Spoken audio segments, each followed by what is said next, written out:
I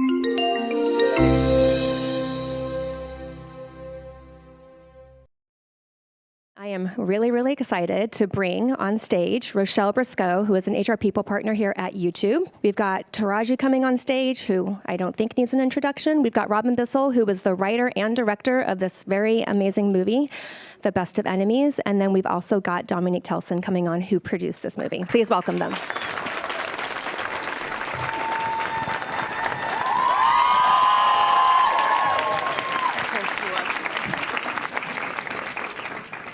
Well, as you can tell from that very warm welcome, we're so excited to have all of you here.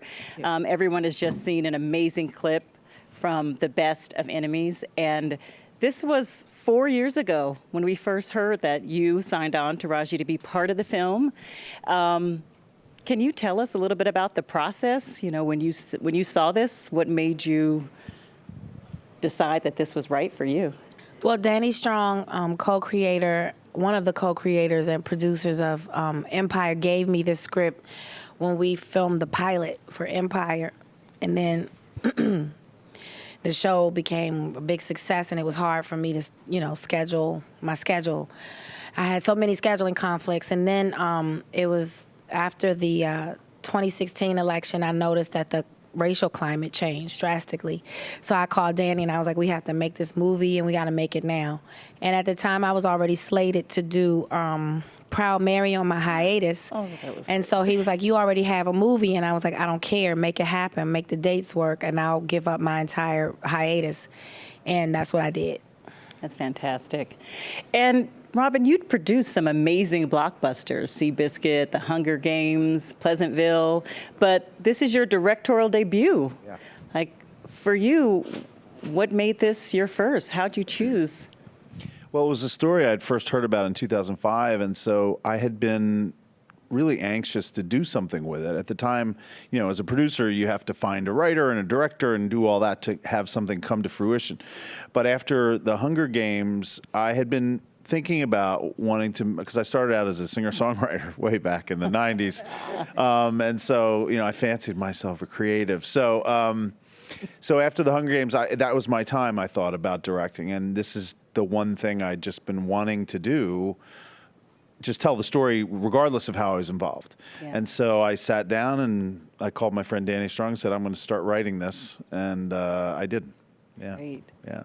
And what about you, Dominique? Had you worked with Robin or Taraji before? How'd you decide to produce? No, I hadn't worked with either one, but actually another one of Robin's friends, Matt Berenson, I think they were tennis partners is what he told me, said, yeah, my friend Robin gave me the script. So he read it and then he sent it to me, and when I read it, I was like, I want to make this movie. I just fell in love with the character of Ann Atwater, and of course, like everyone else, Googled, did she really exist? Is this really a real person? And just was fascinated by what she was able to do in her community, with this film, and then just in her life, as a woman, in this town, and so I made it my goal to make it. Thank you. Thanks for doing that. Not just did she exist, but I understand some of you had a chance to meet her before her passing in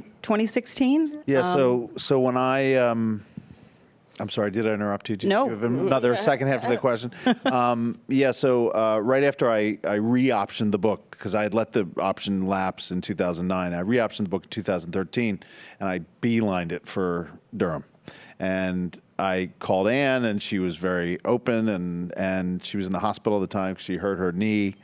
And so we just started having lunch and talking, and I'd go back, and then I kept going back. And then Bill Riddick also, who's still alive, I just started spending time with them. And, Ann was just sharp as a tack literally up until she passed in 2016. It's a big regret we didn't get it done before, because she was so excited. First, she was so excited that Taraji was going to play her. I mean, beyond. And she was just so excited for the movie. Yeah, really a wonderful woman, really wonderful, and really gave me a lot of perspective as a filmmaker into not just herself, but what it was like in the 50s, 60s, and 70s in the South, and great perspective on CP, who wasn't alive anymore. and seeing it through her eyes allowed me to three-dimensionalize him more. So We got a few of them. I mean, the families came on set and were there. Bill Riddick was there during the charrette, so, he helped a lot. Because, you watch this and you go, like, how did this happen? He goes, when I met them, I couldn't stand either one of them. They were both nasty. And so it was kind of great to see that perspective, because it three-dimensionalized the story that Robin had written in his screenplay. And then they all came to this, his children and grandchildren and her children and grandchildren came to the premiere that we had. We had a screening in Durham for them, and they were really, really supportive of the film, which was great. That's amazing.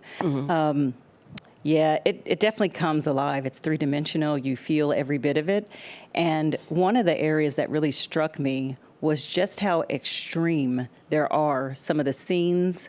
And it's this very severe optimism matched shortly with severe pessimism. And for you, Taraji, and you, Robin, how do you embody that in a character and create that as a director? I couldn't really add too much because Ann was a real person. I just listened to a lot of the stuff people said about her, that she was a powerhouse, roughneck Annie. CP would always say you could hear her before you see her. She had a big mouth, So, those are real specific descriptions of a person. And that sounds like somebody that doesn't take no for an answer. That sounds like somebody that that gets things done, And the fact that she went up against so many powerful white men and she was unafraid, like she was fearless. She would die for the cause. That's how important it was for her to leave this world in a much better place than she found it, for her children and for a generation after her. And she wasn't rich. She wasn't a rich woman. She had no money, but she had compassion in her heart. And she was a true Christian, because as Christians, you're supposed to love your enemy. It's hard to do, but she did it. She just didn't back down. I mean, good gracious, I couldn't imagine.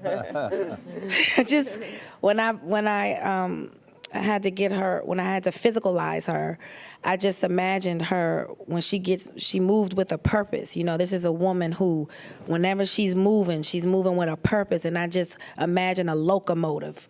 You know what I mean? And if you get in her way, she's gonna steamroll you. So I just thought about things like that, and at the time it was so desperate. It was like poor people and black people in particular in that community, their backs were against the wall. What happens when you back somebody up into a corner? They come out swinging, and I just kept that on board every time, that, she wasn't just fighting for herself and for her children. She was fighting for the next generation, and that's a heavy weight to carry. Yeah, she was just talking about their backs are against the wall, and what your question was, which was the juxtaposition of pessimism and optimism. And, we live in such a pessimistic time now. We talk about how we first heard the story years ago and it was relevant then. And I think that this, in these kind of times, and then, the smallest bit of hope really can save you even in an hour or a day. People have the smallest bit of hope. It's like, oh my God, it might be okay. And that they embrace optimism, even when it's a terrible, landscape. And, these people were the same way, I think. And we talked about it. Taraji and I and Dominique were talking about it last night, how, these weren't just, they were poor and they were in a small town. Durham's a relatively small town, but they were leaders within that town, and so it's no accident that there was a trickle-down effect from some people who had change of heart. Generational. We've been meeting with CP's family and his kids and grandkids. There's no hate in them. They're wonderful people, and that stopped because of Ann stopped him. And so it's you look at these people. Bill Riddick was a leader. Ann Atwater was a leader who had people who would follow her to the ends of the earth. But she had her own ideology as far as shutting herself off to certain conversations. CP, obviously on the wrong side, but he had a lot of people that would follow him. So Bill Riddick was able to work on Ann Atwater to have her zoom out a little, see a little bit of the bigger picture, because she had made such a difference in people's lives. And this would allow her to tap into CP, who was another leader. And she knew if she could tap into him, maybe that would trickle down, right? And it's courage of leadership. It's courage of moral courage. And, that's what we're missing today. I mean, there's plenty of leaders we know, plenty of our people in Washington who know there's a gun problem, who know there's a problem with law enforcement, right? Who know there's a racial problem, who know there's a climate problem. They know. They're not stupid, right? But where's the courage? Where's the courage to lead, the right way? So. Yeah, we have to dig into that ourselves as people. I'm going to ask a little more personally because, I did spend 16 years in the Beltway, so I'm going to stay away from that for this conversation. But in your own personal experience, is there something that you drew from or thought about when you're agreeing to be in, produce, direct this story? I guess for me, it was just what made it so important for me and why I gave up my entire hiatus. She never lets me forget that. It's because, you see this world.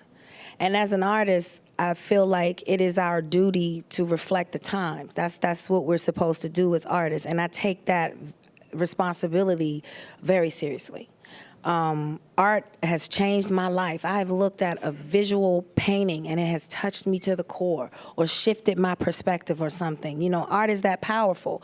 So whenever I pick roles, some may be for fun, but a lot of them, if you pay close attention, it's examples of something to leave for our kids or a message to change a group of people's perception on another group of people. The more stories that we tell, the more we are aware that different stories and different people exist. And until we don't have to make stories like this, where we have to put a mirror up to society and say, hey, not looking so good, clean it up, then we will continue to make these films. They're important. This is how you push humanity forward. So this is why I did the film. I felt it was like a great responsibility of mine as an artist. Mm-hmm. And I guess as a producer, when I read the script, I have 3 daughters, and they're coming up in this world, and it can be tough. And when I saw this example of Ann Atwater, that's the message I wanted them to know, to have that hope that look at this woman, and she was fierce and just kept going and had the courage to do what no one else did. And I want them to have the hope that if you put yourself into it, maybe there is hope for change. I mean, she was known as Roughhouse Annie, but in order to reach CP, she had to step back from being Roughhouse Annie and find a new way. She had to find a way to, this Taraji says this all the time, but to his heart and soul. And that's what she did. And actually that takes a lot more courage than it sometimes is to just kind of, be Roughhouse. So I love this film because of that. I want them to see that, and I want the world to see this film. And by the way, last thing, as a producer, I love having diversity in front of and behind the camera, and we did that in Atlanta, and we had a great crew, and it was a real family on set. And I think part of the reason is because of our diversity on set. Even though we were dealing with a rough subject matter, we could look around and say, you know what, we can do this together. Yeah, I mean, for me, it initially was how, I kept thinking about how we put labels on each other, and it's we define each other in like little catchphrases, and without even knowing each other. I do it too. I watch TV or I get angry just like everyone else, and you put up these barriers right away when you get angry. And I learned to be a better listener, I think, through this process. As artists, we don't always get to make films that are entertaining and are relevant and have this kind of power or message. Sometimes we do. It's okay not to, but and so for people in this two-dimensional world, we're not really listening to each other, and we know that when you make a movie, you get to put, people are in a dark room for 2 hours just listening and not talking. You don't get that opportunity very often, right? And so if we can do it right and have people engage and become emotionally invested in the real lives of these characters, and then we can say something that we want to say and what they wanted to say, that's a huge platform to be able to have, and that's why that's why I love doing this. I mean, really. Yeah, that's the hope that I felt. I mean, being fortunate enough to get a chance to watch the movie and recognize that maybe it's possible to have real severe differences and somehow get past that. It seems like from your answers, you all really believe that it's still possible for people to be diametrically opposed and on very different sides of the line, but to make a change today. Absolutely. I mean, God is very clever. I'm not going to preach to anybody today, but I mean, if you believe in a higher power, God, I like to say, if there was only supposed to be one race, Almighty God, it would only be one race. God is very clever. We all are here. We look different. We come from different backgrounds. Paying attention for a reason. And it's for us to figure it out. That's our job in life, to figure it out, to work it out. And unfortunately, we have this thing called social media. And it has driven a big divide between us because you would think, I could have a great conversation on Twitter, but it goes sour each and every time. I just see a bunch of people dragging each other. No one's really listening for understanding. And it's a world of clickbait real quick. As soon as you hear one thing, everybody jumps on and they're believing. And it's like, wait. Just from one phrase, everybody believes this. And it's just like, it feels like it's chaos. But it's up to us to get it together and figure it out because we're here for a reason. We are. We are. I say amen to you. I am tasked today with, I had a girlfriend say, you guys are going to talk about this amazing film, civil rights and mental health. How are you going to do this? This is Taraji. This woman does everything. You have no idea.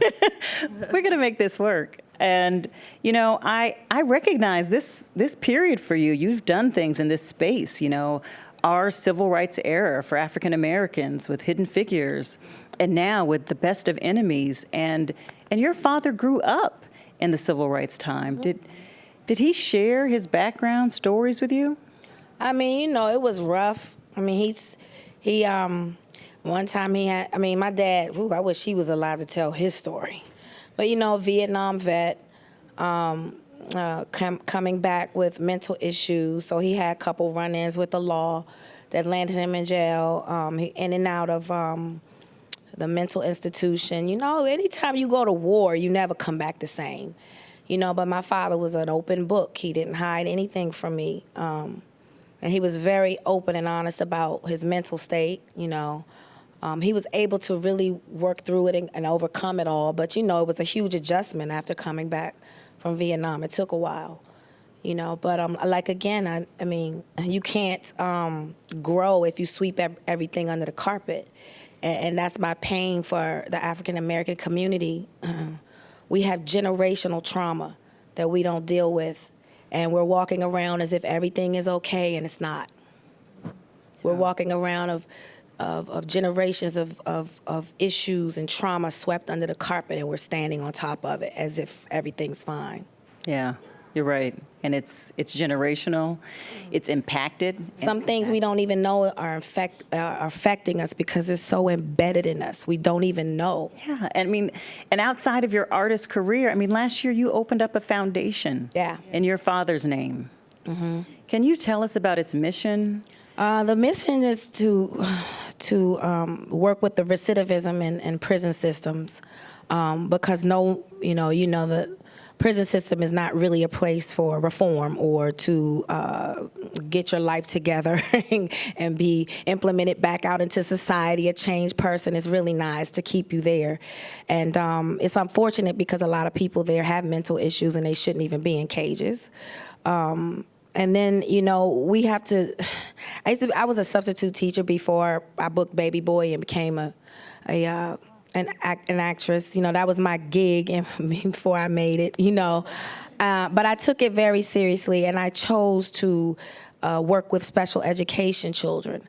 And in my mind, I thought that meant disabled children in wheelchairs, you know, that can't eat or dress themselves. And I get sent to Crenshaw, and I'm in a classroom with all black boys who are labeled special ed. But nothing's wrong with them. They can walk, they can talk, you know, they smart out the mouth. And I tell them, let's start our work, and they do this. I'm special ed, I can't do that. So just because they have this label, they already have a low expectation of themselves, and they believe it. And it broke my heart. So then, you know, I carried that with me for so many years and all of this success. And so when I came to launch this foundation, I was like, we need counselors, not just counselors, but professional therapists, psychiatrists that can go into these schools and recognize that these children are coming from traumatic experiences at home, and we're expecting them to learn. Another thing that I've been carrying for years, when I went to this same school, the children are taking me down the hall, and they're like, Miss Henson, look, it was a shootout here last night. And they showing me the bullets in the wall. And I'm like, and they're walking around like this is normal. So you see what I mean? We're expecting these children to come home from God knows these experiences they're having at home, trauma, and they're traumatized, trying to come to school and learn. And then when they don't focus in class, we slap a label on them and say they're special ed, but we don't try to understand why. And when I started talking to these young boys, one was found roaming around by the train tracks, which is in the backyard of the school, by the way, which is another issue, trying to keep them, you know, focused. And they got a train running through the backyard every day. That, you know, it's a whole lot of issues. But anyway, he was roaming around the train tracks. He got picked up for shoplifting at the 7-Eleven. He was trying to get something to eat because his mother was on drugs and his father was in prison. How does that make you special ed? You can still learn. You just have trauma at home. So we need to implement psychiatrists and who are in these schools who can recognize the trauma and give these children the proper care that they need, as opposed to just labeling them special ed and getting them ready for the prison system. So we're dealing with that, and we're also giving away scholarships to young African-American children because, see, we don't talk about it at home. It's taboo in our community, so a lot of times our kids don't even know that this is a field to study, that this is something I can even go into because we're not even talking about it at home. So we need more African-American, it's not even about a color, because I see therapists, you know, I need it, and it's okay. I'll be the first one to tell you, it's okay to not be okay. But it's not even about a color, it's cultural competency. So if I can understand another culture's problems if I take the time to. Mm-hmm. But see, a lot of times you have these therapists who are coming from other countries and they just want the card to come here and practice. So again, you have these people in these positions that really don't even want to be there. So it's a lot to cover, but at least we're talking now. At least we're talking. Yeah, thank you for helping that conversation. Okay. Now you're wondering why Ann Atwater, or you're not, why Ann Atwater wanted Taraji to play her. Exactly. She called me the cookie lady. Cookie lady gonna play me. Yeah, this is a modern civil rights issue. Yeah. You know, in communities now. The difference in a time of crisis from an appropriate training, you know, de-escalation, we have this now with officers to recognize the difference in violence and mental health. It's something that, you know, we say civil rights era, but we're still living in this right now. And mental health isn't, you know, something that's just stigmatized in the African American community. You know, across countries, communities, classes, there are stigmas associated with talking about it, addressing it, sharing that it's okay to be okay. For you all, I mean, before or after this film, have you ever had to confront these stigmas around mental health, around needing to get help, encouraging someone to get help, and how do y'all address it? My sister went through a terrible divorce, and she actually went through something for a while. It was the first time in our family that we had to deal with that. And, my parents are from the old school, East Coast. I grew up in the suburbs, kind of sheltered. And, they didn't really want to talk about it. And I was like, what do you mean? It's okay. We can talk about it. This wasn't that long ago, and everything's fine. But it was, there was a stigma, for us. It was, everything was okay. Don't talk about, well, that's no good, because then we're not asking for help. It's okay to ask for help. And I think that's where any kind of stigma hurts. It's that you don't ask for help, right? Asking for help is everything. We see, we've had a couple of high-profile suicides lately, just in the last couple of weeks. It's been horrible, and that's trauma. And Taraji's talking about trauma. Our brains are so fragile. Our emotions are fragile. There's trauma we don't even know about. It's not just coming home from war. It's not, you know what I mean? And so I can't begin to understand it. But I do know that when you get rid of stigma, people will ask for help, And as a father, I have 2 boys. One's here at Berkeley, and I tell them all the time, if it's okay to ask me if anything's the matter. You know what I mean? Don't be too strong, or don't try to be. So. It's I'm sorry, this is something that gets under my skin, and so many people need this help, but it just seems like it's set up and designed to make it as difficult as possible for you to get the help. I'm talking even within the SAG insurance. That's something I'm ready to tackle. Like, why is it that I can't use my insurance to pay for my psychiatrist? I'm an artist. I need it. Yeah. Wow. Like, what is happening here? Yeah. My psychiatrist broke that down to me. She was like, you have this amazing insurance program. Blue Cross Blue Shield does cover me. But for whatever reasons, I'm outside of network for SAG. Go figure. Like, what are we doing here? We are fortunate and blessed to have you, all of you, tackling these issues on the screen, off of the screen. Thank you for being here. We could talk about this for a while, obviously, but, for our audience, for all of the audiences out there, if I could ask each of you to, as a final question, what do you want people to take away from this film? I want people to see the film and, be inspired. Be inspired. Be inspired to look at your neighbor. I think we were talking before about, Twitter wars and whatever. But, if you really have to look the other person in the eye and really have a conversation, maybe there's something we can do with that. And that's what I hope people are inspired by Ann and what she was able to do, and by the transformation that CP made, and have hope that maybe we can come out of this and the next generation is left a little better off than ours is right now. I mean, honestly, I'm looking out at your audience here, and it's wonderful to see. When I started working corporate, it did not look like this. No, we're YouTube, but you said you feel proud on the stage to have the back, behind the scenes. This is us. This is behind the scenes, and we're proud. A lot of people put in a lot of work. Congratulations. I've worked corporate jobs. This doesn't look like this, and it's just so that's I hope that this is possible because of that. She doesn't even know this, but when I came to the country, I didn't speak English, so I got put in special ed. And then I was like, I just didn't speak the language. And then I had to get tested. Like, there's nothing wrong with me, just teach me English. It's crazy.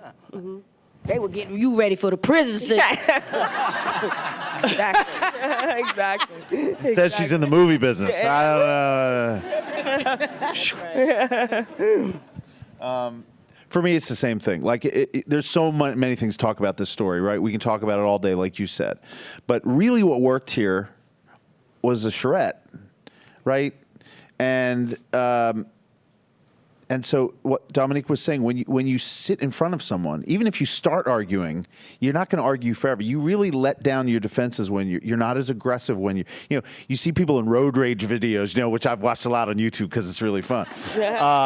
But I've gone through these, believe me. So you see what people say to each other when they're behind the glass, you know what I mean? But you stand up and you walk to someone, you're not going to say those things, you know what I mean? Some people, I guess, but And so you sit down and you start talking to people and, oh, you have children and, oh, you like this and, oh, you went to school here and, oh, you grew up here. You start forgetting your differences. And you might still have them, but you can talk about it respectfully. You can find common ground. It's not brain surgery. It might be brain surgery to get us all together. But once you're there, you let down your veneer, and you just start seeing each other as human beings. It's just what happens. So. Well, I was encouraged. The movie's coming out on April 5th. I think we will all be encouraged. Thank you. Thank you for the movie. Thank you for your foundation. Thank you for this time today. Thank you for having us. Thank you guys for having us.